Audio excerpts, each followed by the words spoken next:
Muito bom dia, boa tarde e boas noites, Prof. Maria Andrade aqui para mais um tópico do nosso curso prático para a primeira fase do AB. Nós estamos aqui no passo 10, onde nós falamos de organização do Estado.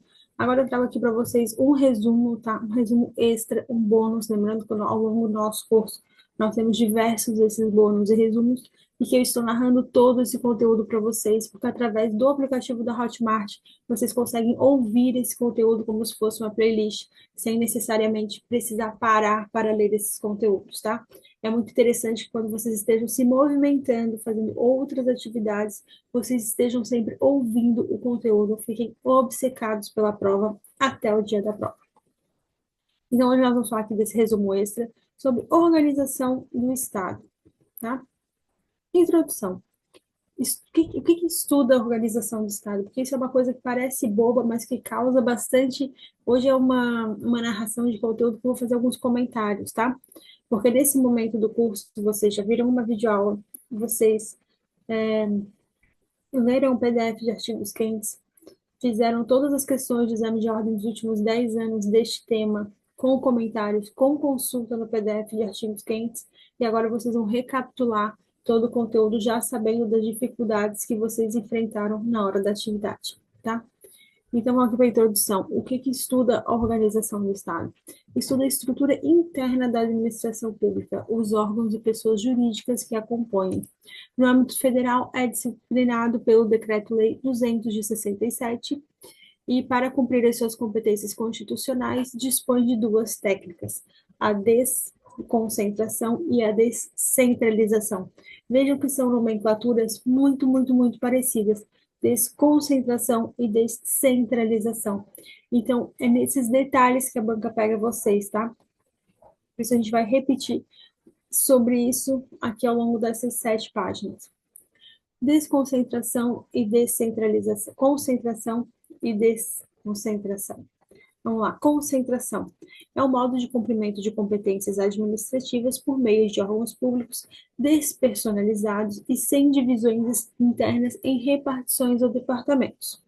A desconcentração são atribuições repartidas entre os órgãos públicos pertencentes a uma única pessoa jurídica, mantendo a vinculação hierárquica. Então, por exemplo, em Florianópolis, nós temos a Foram, né, que é do município, que trata ali das questões do meio ambiente. Então, dentro da Floram, nós podemos ter divisões, tá? Então, essa é uma desconcentração dentro do órgão Floram, ou seja, essas duas divisões respondem hierarquicamente ao mesmo superior, mas estão desconcentrados ali, tá? Órgão público é um núcleo de competências estatais sem personalidade jurídica própria. Pertencem a pessoas jurídicas, mas não são pessoas jurídicas. Tá? Pertencem a pessoas jurídicas, mas não são pessoas jurídicas. São divisões internas, parte de uma pessoa governamental. Daí recebem também o nome de repartições públicas. Não tendo personalidade própria, os órgãos não podem ser acionados judicialmente para responder por prejuízos causados por seus agentes. A ação judicial equivocadamente dirigida contra órgão público deve ser extinta sem julgamento de mérito por ilegitimidade de parte. O conjunto formado pela somatória de todos os órgãos públicos recebe o nome de administração pública direta ou centralizada.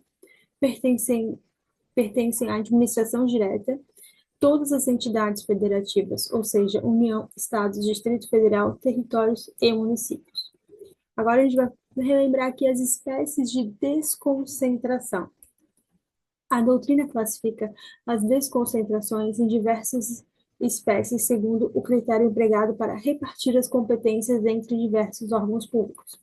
A desconcentração territorial ou geográfica, né, que fala ali, as competências são delimitadas pelas regiões onde cada órgão pode atuar. Cada órgão público detém as mesmas atribuições materiais ao dos demais, variante somente o âmbito geográfico de sua atuação, subprefeituras e delegacias de polícia. Então, aqui é a parte, aquela bem visual mesmo, é a geográfica, é o territorial, é neste município, é neste bairro, é neste, esqueci o nome, nesse município, neste bairro, bom, tem um outro nome ali, mas é a parte geográfica mesmo, aquela que a gente vê no mapa, tá? A desconcentração material ou temática trata ali da distribuição de competência mediante especialização de cada órgão em determinado assunto, ministérios e União.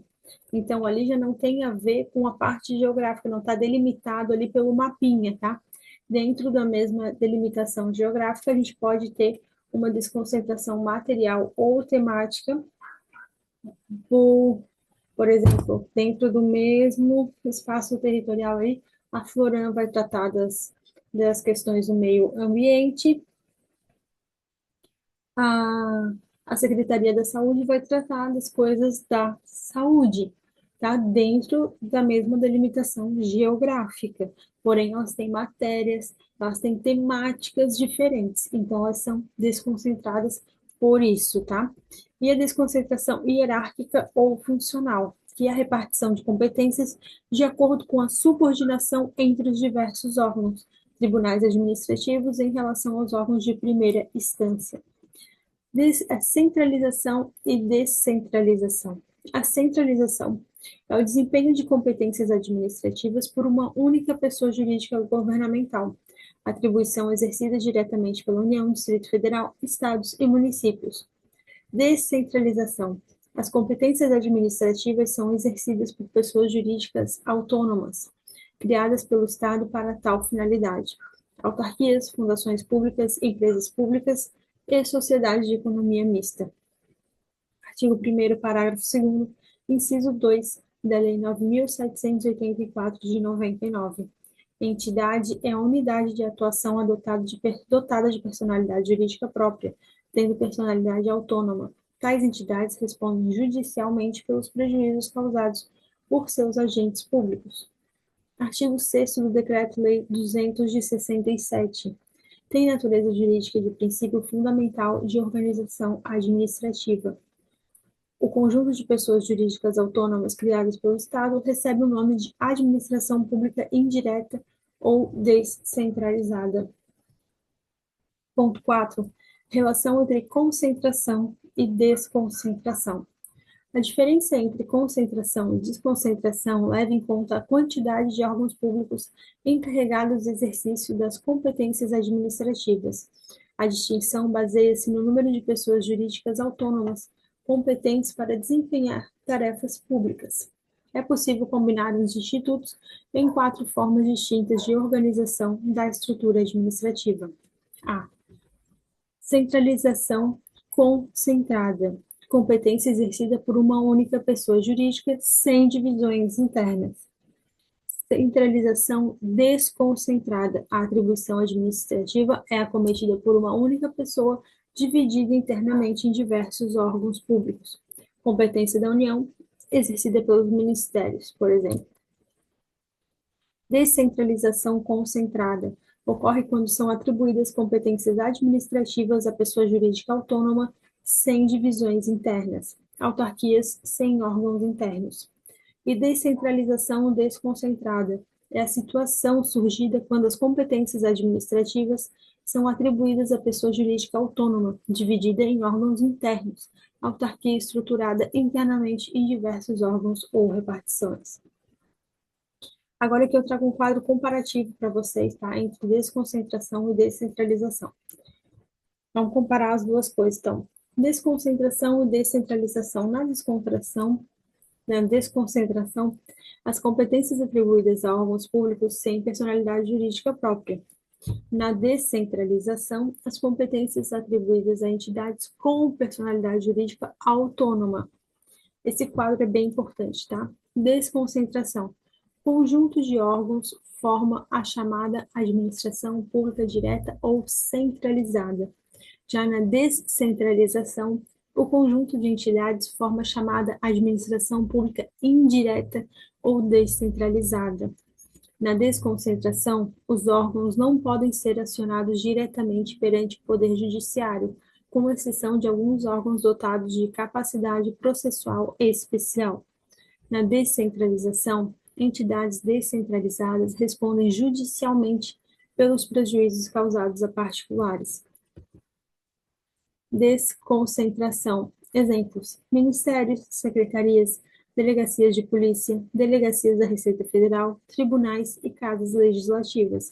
Na desconcentralização, nós temos como exemplos as autarquias, fundações públicas, empresas públicas e sociedades de economia mista.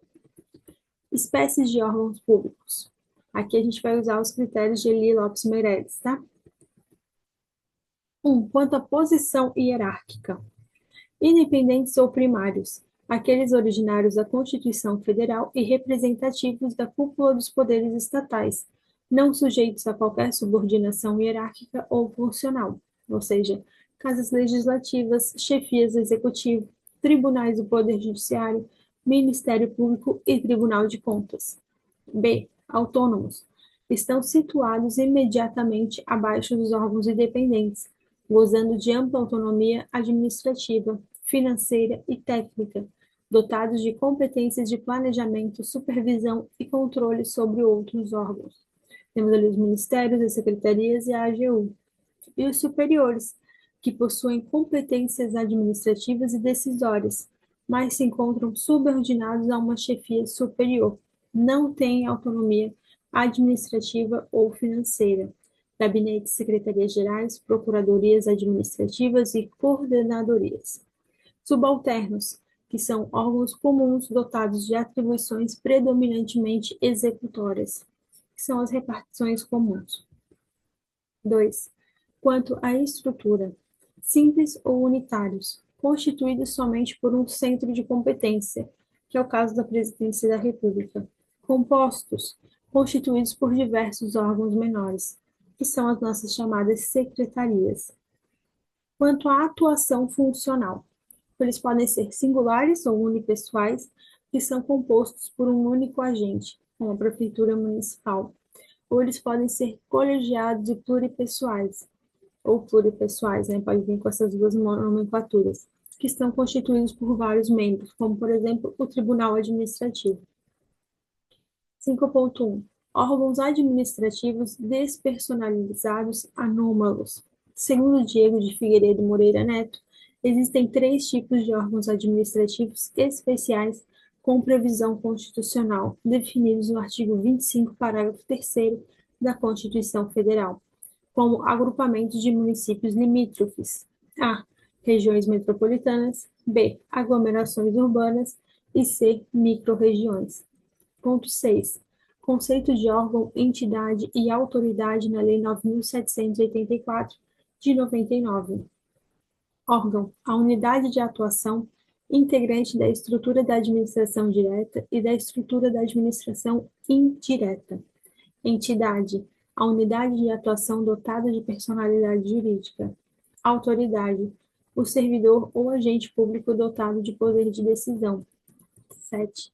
Entidades da administração pública indireta. A administração pública indireta ou descentralizada é composta por pessoas jurídicas autônomas, com natureza de direito público ou de direito privado. A natureza jurídica de direito público ou de direito privado determina diversas características jurídicas especiais, define qual regime jurídico que será lhe aplicado. Então, a gente tem um quadrinho bem legal aqui também, ó. Pessoas jurídicas da administração indireta. De direito público são as autarquias, fundações públicas, agências reguladoras e associações públicas. De direito privado, nós temos as empresas públicas, sociedades de economia mista e fundações governamentais. As autarquias. As autarquias são pessoas jurídicas de direito público interno, pertencentes à administração pública indiretas, criadas por lei específica para o exercício de atividades típicas da administração pública. Fundações públicas são pessoas jurídicas de direito público interno, instituídas por lei específica mediante afetação de um acervo patrimonial do Estado a uma dada finalidade pública. A título de exemplo, aqui nós temos a FUNAI ou a FUNASA, tá? Agências reguladoras. As agências reguladoras são autarquias com regime especial, possuindo todas as características jurídicas das autarquias comuns, mas delas se diferenciando pela presença de 2 peculiaridades em seu regime jurídico. são dirigentes estáveis e mandatos fixos. Empresas públicas são pessoas jurídicas de direito privado, criadas por autorização legislativa com totalidade de capital público e regime organizacional livre. Sociedades de economia mista são pessoas jurídicas de direito privado, criadas mediante autorização legislativa, com maioria de capital público e organizadas obrigatoriamente como sociedades anônimas. Então, esse foi o nosso resumo para a gente finalizar esse passo, tá? Depois de vocês já terem visto o vídeo aula, já terem feito as atividades com consulta, agora recapitular esses conceitos que são tão importantes, tá? Então, a gente se vê no nosso próximo passo, que é o passo 11, e continuamos aqui em direito constitucional. Quando nós terminarmos direito constitucional, nós vamos fazer um simulado temático somente de direito constitucional. Lembrando que esses simulados são para fazer sem consulta, a fim de nivelamento. Tá bem? Então, Deus abençoe e a gente se vê no próximo passo.